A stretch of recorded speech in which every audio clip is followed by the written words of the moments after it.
കൂളിക്കുന്നിലെ ആഡംബര വീട്ടിലാണ് ജിന്നുമ്മ എന്നറിയപ്പെടുന്ന ഷമീനയുടെയും ഭർത്താവ് ഉബൈസിന്റെയും ജീവിതം. പ്രദേശവാസിയായ മുഹമ്മദിൽ നിന്ന് വീട് വാങ്ങിയ ശേഷം ലക്ഷങ്ങൾ മുടക്കി മോടി കൂട്ടുകയായിരുന്നു. CCTV നിരീക്ഷണ സംവിധാനമുള്ള ഉയരമേറിയ മതിലിനകത്തെ വീട്ടിൽ എന്താണ് നടക്കുന്നതെന്ന് നാട്ടുകാർക്കും അജ്ഞാതം. വീട്ടിൽ സന്ദർശനത്തിനെത്തിയത് പ്രമുഖരടക്കം നിരവധി പേർ. കാന്തപുരം AP അബൂബക്കർ മുസ്ലിയാർ സന്ദർശിക്കുന്ന ദൃശ്യങ്ങളും പുറത്തു വന്നു.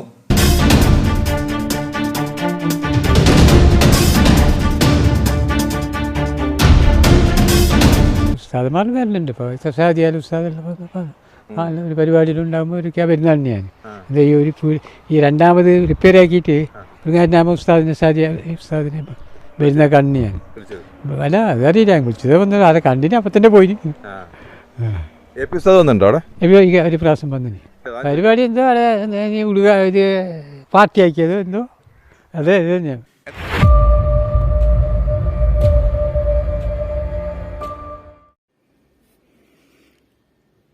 അസ്സലാമു അലൈക്കും വറഹ്മത്തുള്ളാഹി. പ്രിയമുള്ള സഹോദരന്മാരെ, വിശ്വാസികളെ, മതപണ്ഡിതന്മാരെ ബഹുമാനിക്കുന്ന നാം എല്ലാവരും ചിന്തിക്കേണ്ട കാര്യം, ഏത് വ്യക്തിക്കും എവിടെ വേണമെങ്കിലും ഏത് വ്യക്തിയുടെ വീട്ടിലേക്ക് വേണമെങ്കിലും ഒരു മുസ്ലിം ആണെങ്കിലും അതല്ല നമ്മളെ ആരെങ്കിലും ആഹ്വാനിക്കുമെങ്കിൽ ഇതര സമുദായക്കാരുടെ വീട്ടിലേക്കും നമുക്ക് പോകാം, പാടില്ല എന്നല്ല. എങ്കിലും അവരുടെ ഉദ്ദേശം എന്താണ്, അവരുടെ ജോലി എന്താണ്, അവരുടെ നിലപാട് എന്താണ്, അവരുടെ ജീവിതം ഏത് രീതിയിലാണ്, അവർ ഏത് രംഗത്താണ് അവർ ഫേമസ് ആയിട്ടുള്ളത് എന്ന് നമ്മൾ അറിയണം. പ്രത്യേകിച്ച് ഇത്ര വലിയ മതപണ്ഡിതന്മാർ പോകുമ്പോൾ. ജിന്നുമ്മ എന്നാൽ ഒരുപാട് വർഷങ്ങളായി ഫേമസ് ആളാണ്. നല്ല രീതിയിൽ ഒരുപാട് ആൾക്കാർ ഇടപെടുന്ന ആ വിശ്വാസത്തിൽ അവിടെ പോകുന്നവർ ഒരുപാട് ആൾക്കാരും പോയവരും അവിടെ ഇതെല്ലാം കാര്യങ്ങൾ നടന്നതും എല്ലാം കഴിഞ്ഞ വീഡിയോയിൽ നമ്മൾ കാണിച്ചതാണ്. ഗഫൂർക്കായുടെ കൊലപാതകം. അപ്പോൾ ഈ കൊലപാതകം ചെയ്യുമെന്ന് ആർക്കും അറിയില്ല. സത്യത്തിൽ അവിടെ AP ഉസ്താദിനാകട്ടെ ഏത് പണ്ഡിതന്മാർ ഒരുപാട് ആൾക്കാർ പോയിട്ടുണ്ടെന്നാണ് അറിയുന്നത്. പോകട്ടെ, എങ്കിലും അവരുടെ ജീവിതം അവിടെ ആരാണ്, ആ വീട്ടിൽ പ്രധാനമായി ആരുടെ പേരാണ് കേൾക്കുന്നത്? ഒരു സ്ത്രീയുടെ പേരാണെങ്കിൽ ആ സ്ത്രീയുടെ ജോലി എന്താണ്, ഏത് രീതിയിലാണ് ആ സ്ത്രീ പ്രശസ്തമായത് എന്നെങ്കിലും പഠിച്ചു വേണം അവിടെ പോകണമെങ്കിൽ. നല്ല രീതിയിൽ ഇത് ചിന്തിക്കേണ്ട കാര്യമാണ്.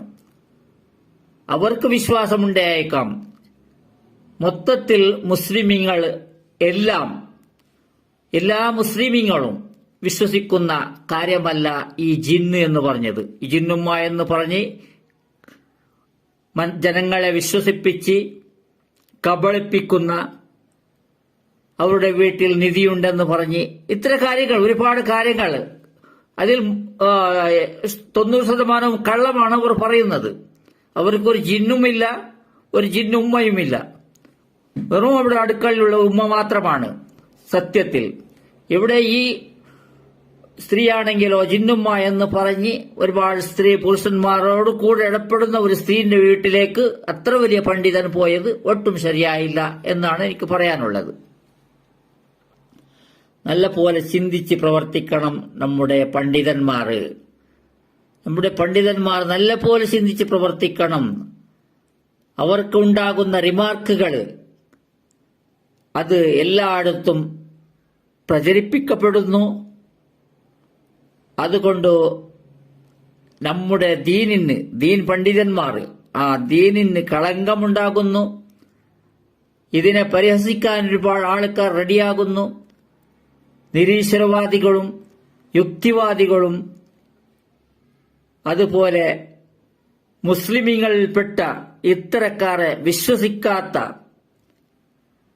ഇത്തരക്കാരെ നല്ല ബോധമുള്ള വിശ്വസിക്കാത്ത ഒരുപാട് ആൾക്കാരുണ്ട്. അവരും ഇതിനെ പരിഹസിക്കാൻ സാധ്യതയുണ്ട് എന്നാണ് എനിക്ക് പറയാനുള്ളത്.